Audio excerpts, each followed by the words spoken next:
किराएदार बेटा। उठ जा नालायक, सुबह के 8 बजने को है। तुझे एग्जाम नहीं देना क्या? थोड़ी देर और सोने दीजिए ना पापा। तू उठता या फिर मैं तेरे ऊपर पानी फेंकूं? रोज गधों की तरह सोता रहता है, पेपर की कोई टेंशन ही नहीं है। और एक हमारा समय था जब हम पेपर में फेल होने के डर से रात भर पढ़ा करते थे, सो ही नहीं पाते थे। तो क्या अब आप उसका बदला मुझसे लेंगे? मैं 15 मिनट बाद उठ जाऊंगा, आप प्लीज जाइए, मुझे डिस्टर्ब मत कीजिए। इतना कहकर रौनक रजाई ढककर फिर से सो जाता है। तू वैसे नहीं मानेगा, रुक मैं अभी पानी लेकर आता हूं। बस फिर क्या था, इतना कहकर वो भागते हुए बाथरूम में जाते हैं और पानी की एक बड़ी सी बाल्टी लाकर रौनक के ऊपर फेंक देते हैं। पानी पड़ते ही रौनक झट से उठ जाता है। ये आपने क्या किया पापा? अब तो उठेगा नहीं तो यही करना पड़ेगा ना। वैसे थैंक्स डैड, आपके कारण ना अब मुझे नहाने की भी जरूरत नहीं पड़ेगी। चलिए अब आप माँ से बोलकर मेरे कपड़े निकलवा दीजिए, तब तक मैं ब्रश कर लेता हूँ। वैसे कल ना आप एक काम और करना, नहलाने के साथ साथ मुझे ब्रश भी करवा देना। ये ब्रश करने में ना मुझे बहुत आलस आता है। रौनक की बातों से अरविंद का मुंह खुला का खुला रह जाता है। वो अपनी पत्नी कमला के पास जाता है और रौनक की हरकतों के बारे में बताता है, जिसे सुन उसकी पत्नी हंसने लगती है।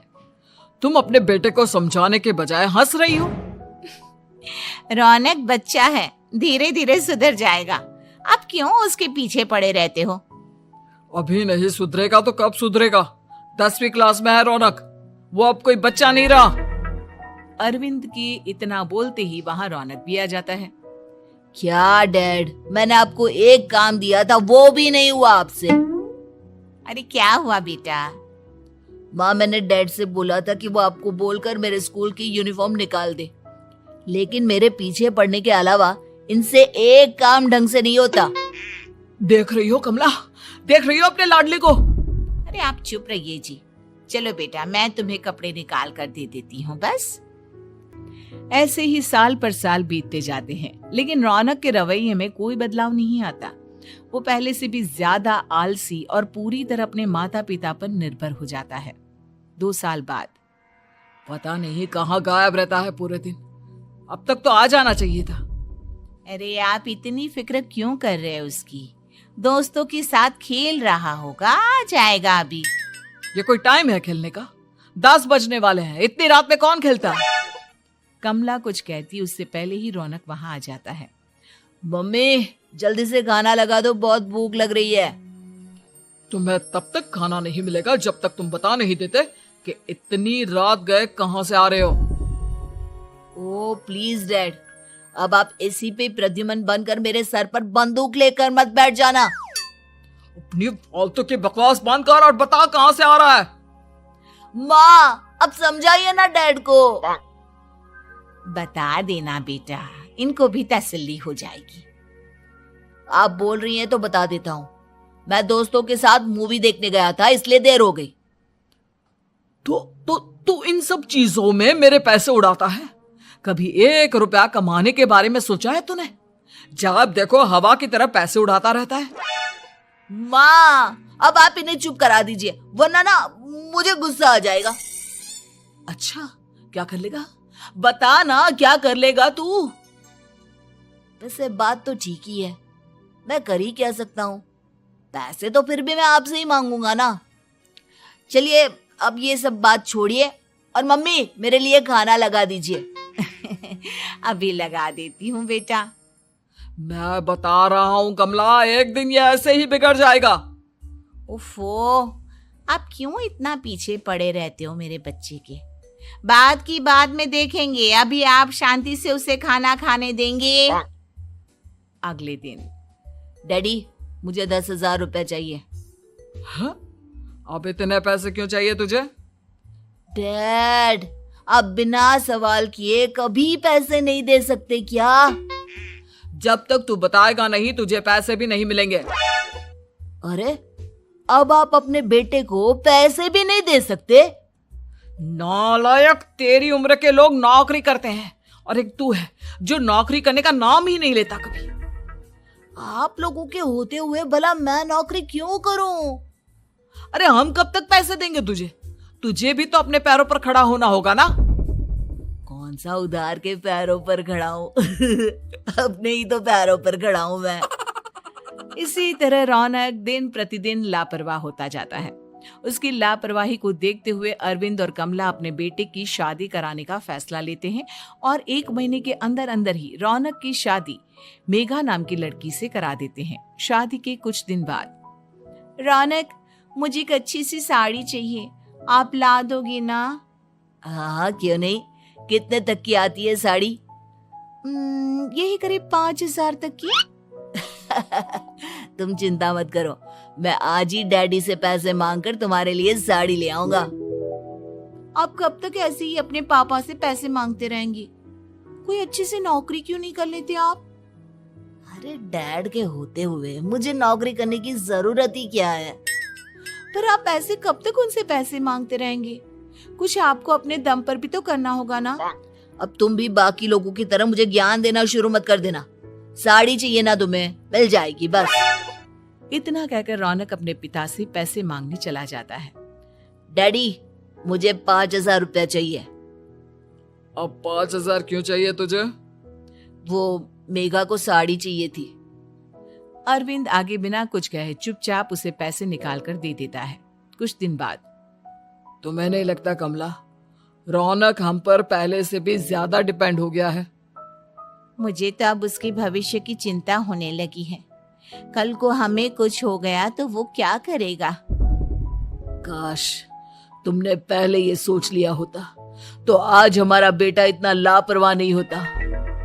तब मुझे कहाँ पता था कि मेरा लाड प्यार उसे इतना बिगाड़ देगा कि वो इस हद तक लापरवाह बन जाएगा। कोई बात नहीं, अभी भी देर नहीं हुई। मुझे पता है उसे कैसे सुधारा जा सकता है। कैसे? अरविंद कुछ कहता उससे पहले रौनक वहां आ जाता है और पैसों के लिए हाथ फैलाने लगता है। डैड, मैं और मेघा बाहर घूमने जाना चाहते हैं। अरे वाह, ये आज सूरज कहाँ से निकला है? Dad please. अच्छा चलो अब मुद्दे की बात करो। मुझे अब 25,000 चाहिए। अब तुम्हें 1 रुपया भी नहीं मिलने वाला। अगर तुम्हें पैसों की इतनी ही जरूरत है तो कोई ढंग की नौकरी कर लो। मम्मी, आप कुछ कहिए ना डैड को। बेटा, वो गलत क्या बोल रहे हैं? ये सब हम तेरे भले के लिए ही तो कर रहे हैं। मम्मा, मैंने बताया ना आपको, मुझे नहीं करनी कोई जॉब वॉब। तो ठीक है, निकल जाओ हमारे घर से। तुम्हारे जैसे लोगों के लिए मैंने ये घर खड़ा नहीं किया है। जितना ये घर आपका है ना, उतना ही मेरा भी है। मैं कहीं नहीं जाने वाला। जाना तो पड़ेगा ही तुझे, क्योंकि अब मैं तेरा कोई भी खर्चा नहीं उठाने वाला। ठीक है, मत उठाइए मेरा खर्चा, मैं अपने दम पर भी जी सकता हूँ। तो बेशर्मों की तरह अब तक यहाँ क्यों खड़ा है? अपना सामान ले और निकल जाए यहाँ से। रौनक पैर पटकते हुए वहां से चला जाता है। घर से निकालना जरूरी है क्या उसे? बिना पैसों के कौन रखेगा उसे किराए पर? अगर उसका भविष्य सुधारना है तो हमें अपने दिल पर पत्थर रखकर ये कदम उठाना ही होगा। दोनों बात कर रहे होते हैं कि रौनक अपनी पत्नी के साथ एक बड़ा सा बैग लेकर घर से निकल जाता है, लेकिन घर से बाहर उसे कोई भी मुफ्त में अपने घर किराए पर नहीं रखता। अंत में थक हार कर वो फिर से अपने घर चला जाता है। क्या हुआ? थोड़ी देर पहले तो दहाड़ते हुए घर से निकला था, अब क्या हुआ? नहीं रखा ना किसी ने तुझे किराए पर? डैड प्लीज, मैं कुछ दिनों में कोई अच्छी सी नौकरी शुरू कर दूंगा। आप तब तक तो हमें रख लीजिए प्लीज। सुबह से रात हो चुकी है लेकिन कोई हमें रखने को राजी नहीं है। अब आप ही बताइए, इतनी रात को मैं मेघा को लेकर कहाँ जाऊंगा? ठीक है, बहू की वजह से मैं तुझे घर पर रख रहा हूँ, लेकिन तू इस घर में एक बेटे की नहीं बल्कि एक किराएदार की हैसियत से रहेगा। 3 महीने हैं तेरे पास। इन 3 महीनों के अंदर अंदर मुझे तेरी पहली तनख्वाह हाथ में चाहिए, समझ गया? पक्का डैड, इन 3 महीनों के अंदर अंदर तो कोई बढ़िया सी नौकरी ढूंढ ही लूंगा मैं। ऐसे ही धीरे धीरे समय बीतने लगता है और अरविंद के दिए 3 महीनों में से 2 महीने बीत चुके होते हैं। पापा जी ने हमें 3 महीने दिए थे, जिसमें से 2 महीने तो बीत चुके हैं। अब ये आखिरी महीना बचा है। अरे तुम चिंता मत करो, आज मेरा ना 2 जगह इंटरव्यू है, दोनों में से कहीं ना कहीं तो जॉब लगी जाएगी। अच्छा, all the best. Raunak interview के लिए निकल जाता है, जिसके बाद शाम में रौनक घर आता है। कैसा गया इंटरव्यू? आपकी नौकरी लगी या नहीं? अरे पहले सांस तो ले लेने दो अच्छे से। बताइए ना, मुझसे तो जरा भी इंतजार नहीं हो रहा है। वो दरअसल बात यह है कि मेरी नौकरी तो लग चुकी है, लेकिन पैसे बहुत कम है। कितने पैसे हैं? 15,000। इतने में अरविंद और कमला मिठाई का डिब्बा लेकर आ जाते हैं। बधाई हो बेटा। हम जानते थे तेरी जॉब जरूर लगेगी। लेकिन मेरी सैलरी बहुत कम है मम्मा। कम है तो क्या हुआ, धीरे धीरे बढ़ जाएगी। हाँ बेटा, हम तो बस चाहते थे कि तू अपने पैरों पर खड़ा हो जाए। मतलब अब आप मुझे घर से नहीं निकालेंगे? नहीं, ये सब हमने तुझे जिम्मेदार इंसान बनाने के लिए किया था। Thank you mummy papa. अगर आप दोनों ऐसा नहीं करते तो मुझे कभी अपनी जिम्मेदारियों का एहसास तक नहीं होता। आज आपने मुझे सिखा दिया कि इंसान का अपने पैरों पर खड़ा होना भी जरूरी होता है। इतना कहकर रौनक झट से अपने माता पिता के गले लग जाता है और अपनी कमाई की पहली तनख्वाह वो अपने माता पिता के हाथ में सौंपता है। इस तरह रौनक एक गैर जिम्मेदार व्यक्ति से एक जिम्मेदार व्यक्ति बन जाता है। किन्नर चुड़ैल। गोरखपुर नाम का एक गांव हुआ करता था। उस गांव में ज्यादा लोग नहीं रहते थे। उस गांव में एक गर्भवती विधवा औरत रहती थी। उस औरत का नाम कमला था। कमला अपने घर में अकेली रहती थी। उसके पति की सारी जायदाद उसके नाम हो गई थी, पर सभी गांव वाले उस औरत को मनहूस औरत समझा करते थे और सभी उससे नफरत किया करते थे। एक बार कमला राशन की दुकान पर खाने का सामान खरीदने जाती है। भैया जी, जरा 1 किलो दाल चावल देना। अरे हाय हाय हाय हाय हाय हाय, अरे मनहूस औरत, मेरी दुकान में अपशुगन करवाने आ गई क्या? हैं? चल जा यहाँ से, मैं कुछ नहीं देने वाला हूँ तुझे। भाग भाग यहाँ से, चल जा निकल।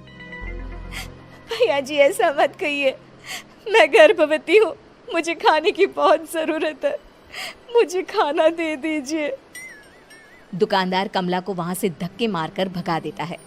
तभी कमला रोते रोते उस गांव के किन्नरों के इलाके में आ जाती है। गांव वाले किन्नरों को उसी इलाके में रखा करते थे, क्योंकि वो लोग किन्नरों को पसंद नहीं करते थे और उनके इलाके में रहने से मना करते थे। तो किन्नरों ने उसी गांव में अपना एक इलाका बना लिया था। जब किन्नर लोग देखते हैं कि एक गर्भवती महिला रोते रोते उनके इलाके में आ गई है, तो सारे किन्नर कमला के पास जाकर उसका हाल पूछने लगते हैं। क्या हुआ बहन, तुम्हारी गर्भवती अवस्था में इतनी बुरी हालत कैसे है? तुम रो क्यों रही हो? तुम डरो मत, हम तुम्हें कोई नुकसान नहीं पहुंचाएंगे। तुम शांत होकर सब बताओ कि हुआ क्या है। मैं कमला हूँ, मैं गांव के दूसरे इलाके से आई हूँ। 2 महीने पहले ही मेरे पति की मौत हुई है। मुझे गांव के लोग मनहूस मानते हैं, क्योंकि मैं विधवा हूँ और गर्भवती भी। वहाँ के लोग मुझे खाने के लिए कुछ बेचने के लिए भी तैयार नहीं, जिससे मेरा गुजारा नहीं हो रहा था। कोई बात नहीं कमला, हम तुम्हारा ख्याल रखेंगे। किन्नर लोग कमला को एक खाली घर में रहने के लिए जगह दे देते हैं और उसकी देखभाल भी करते हैं। कुछ ही महीने बाद कमला अपने बच्चे को जन्म देती है, पर अफसोस कमला बच्चे को जन्म देते ही अपनी जान गंवा देती है। जब सब किन्नर बच्चे को देखते हैं तो बहुत खुश हो जाते हैं, क्योंकि वो बच्चा भी किन्नर ही था। कमला ने एक किन्नर बच्चे को जन्म दिया था। अब इस बच्चे की देखभाल कौन करेगा? हम तो इस बच्चे को गांव के दूसरे इलाके में भी नहीं भेज सकते। और तो क्या हुआ, इस बच्चे की माँ नहीं रही तो हम इसे पालेंगे। अब ये हमारे इलाके में रहेगा, हमारे साथ रहेगा। फिर वो किन्नर उस किन्नर बच्चे को गोद ले लेते हैं, उसका नामकरण कराते हैं। उस किन्नर बच्चे का नाम शक्ति रखा जाता है। देखते ही देखते शक्ति बड़ी होने लगती है। उसके रंग रूप बहुत सुंदर थे। वो बहुत सुंदर किन्नर दिखती है। एक दिन शक्ति एक किन्नर से पूछती है, माँ जी, माँ जी सुनिए ना, ये गांव के दूसरे इलाके में भी तो लोग रहते हैं, तो हम वहाँ क्यों नहीं जाते? हम उनसे अलग क्यों रहते हैं? शक्ति, क्योंकि वो लोग हमारे जैसे नहीं, वो लोग हमें पसंद नहीं करते, इसीलिए हम उनसे अलग रहते हैं। क्यों? वो हमें क्यों पसंद नहीं करते? मुझे एक बार उस इलाके में जाना है, मैं एक बार वहाँ जाकर घूम कर आऊँ। शक्ति, खबरदार, जो तू उस इलाके में कभी भी गई तो अपनी जान नहीं गंवाना चाहती तो उस इलाके में कभी कदम भी नहीं रखेगी, समझी? इतना कहकर वो किन्नर वहां से चली जाती है। शक्ति उस किन्नर की बात सुनकर बहुत रोती है। माँ जी ऐसा कैसे कह सकती हैं? उन्होंने इतनी सी बात के लिए मुझे इतना डांटा। अब तो मैं उस इलाके में ज़रूर जाऊंगी। फिर एक दिन शक्ति गांव के दूसरे इलाके में चुपके से जाती है। ये लोग तो हमारे जैसे ही इंसान हैं, तो ये हमसे नफरत क्यों करते हैं? जब शक्ति उस इलाके में पहुंचती है तो गांव के सारे आदमी उसके रूप से मोहित हो जाते हैं। वो लोग ये अंदाज़ा नहीं लगा पाते कि वो किन्नर है। शक्ति की सुंदरता देखकर सारे गांव वाले उसकी तारीफ करने लगते हैं। तभी गांव का चक्कर लगाने गांव के जमींदार का बेटा हर्ष वहां पहुंचता है। हर्ष भी दिखने में बहुत सुंदर होता है। जब हर्ष ने शक्ति को देखा तो वो भी उससे मोहित हो गया, और जब शक्ति की नज़र हर्ष पर पड़ी तो वो हर्ष को देखकर मोहित हो गई। आपको पहले कभी इस गांव में देखा नहीं। इस गांव में आप नए हैं क्या? जी नहीं, वो मैं बस। तभी शक्ति बोलते बोलते रुक जाती है और मन में सोचने लगती है, अगर मैंने इनको बता दिया कि मैं दूसरे इलाके से आई हूँ तो वो समझ जाएंगे कि मैं किन्नर हूँ, इसलिए मुझे इनसे झूठ ही बोलना पड़ेगा। शक्ति हर्ष को कहती है, जी हाँ, मैं इस गांव में नई आई हूँ, यहाँ अकेली रहती हूँ। वैसे आप कौन है? आप भी इसी गांव में रहते हैं? जी हाँ, मैं इस गांव के जमींदार का बेटा हूँ। आपको किसी भी चीज की जरूरत पड़े तो आप मुझे बता देना, मुझे अच्छा लगेगा। ऐसे ही शक्ति और हर्ष एक दूसरे से रोज मिलने लगते। वो दोनों अपने प्यार का इजहार करने एक दूसरे से मिलने जाते हैं। तभी शक्ति का पीछा करते करते एक किन्नर वहां आ जाती है। शक्ति, मैं तुमसे बहुत प्यार करता हूँ। मैं तुमसे शादी करना चाहता हूँ। क्या तुम मुझसे शादी करोगी?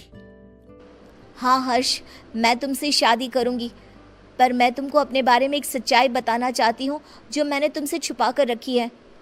तभी उनके बीच में ही वो किन्नर आ जाती है। शक्ति, तेरी हिम्मत कैसे हुई ऐसा करने की? वो किन्नर शक्ति को खींचकर गांव के जमींदार के पास ले जाती है। हर्ष भी वहां शक्ति को बचाने के लिए पहुंच जाता है।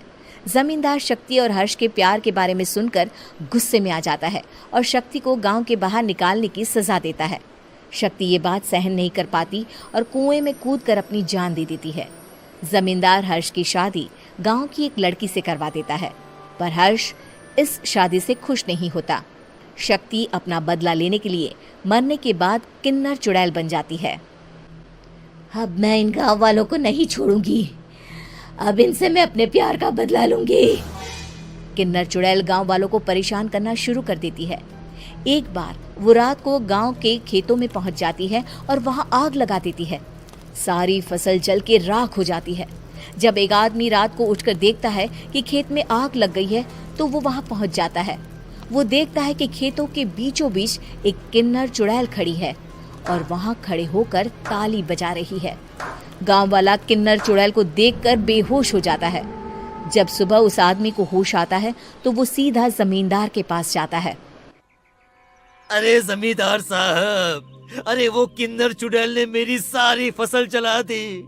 अब मैं क्या करूंगा? क्या होगा मेरा? जमींदार चुड़ैल किन्नर का नाम सुनते ही सब कुछ समझ जाता है। अब वो बहुत डर जाता है। उसी रात को जब जमींदार डर के मारे अपने कमरे में सो नहीं पाता, तभी वहां अचानक से किन्नर चुड़ैल आ जाती है। किन्नर चुड़ैल जोर जोर से जमींदार के आगे खड़ी होकर हंसने लगती है और ताली बजाने लगती है। जमींदार उस डरावनी किन्नर चुड़ैल को देखकर बहुत डर जाता है। तूने मेरे साथ बहुत बुरा किया, अब मैं तुझे जान से मार दूंगी। नहीं नहीं नहीं नहीं नहीं, मुझे माफ कर दो, मुझे मत मारो। मैं कभी ऐसा दोबारा नहीं करूंगा। अब तुम जो बोलोगी वही मैं करूंगा। ठीक है, मैं चाहती हूँ कि किन्नर इलाका गांव के इलाके से जुड़े और गांव का कोई भी आदमी किन्नर समाज से द्वेष ना करे, उससे नफरत ना करे, नहीं तो मैं सारे गांव को मार दूंगी। और तुम गांव में एक नया कानून बनाओ कि अगर किसी ने भी किन्नर समाज को हानि पहुंचाने की कोशिश भी करी या इनसे भेदभाव करने की भी कोशिश करी तो उनको कड़ी से कड़ी सजा मिलेगी। हाँ हाँ हाँ हाँ, मैं ऐसा ही करूंगा। तुम जो बोलोगी वो मैं करूंगा, पर मुझे जाने दो प्लीज। तब वो किन्नर चुड़ैल वहां से चली जाती है। गांव का जमींदार किन्नर चुड़ैल का कहा मानते हुए दोनों इलाकों को एक कर देता है और नया कानून भी लागू कर देता है। तब से वहां किन्नर समाज और बाकी गांव वाले शांतिपूर्वक रहने लगते हैं। उम्मीद है कि आपको हमारी ये कहानी पसंद आई होगी। कृपया हमारे चैनल को सब्सक्राइब करें और सभी अपडेट्स के लिए बेल आइकन जरूर क्लिक करें। और हाँ, वीडियो लाइक और शेयर करना मत भूलिएगा। Bye bye.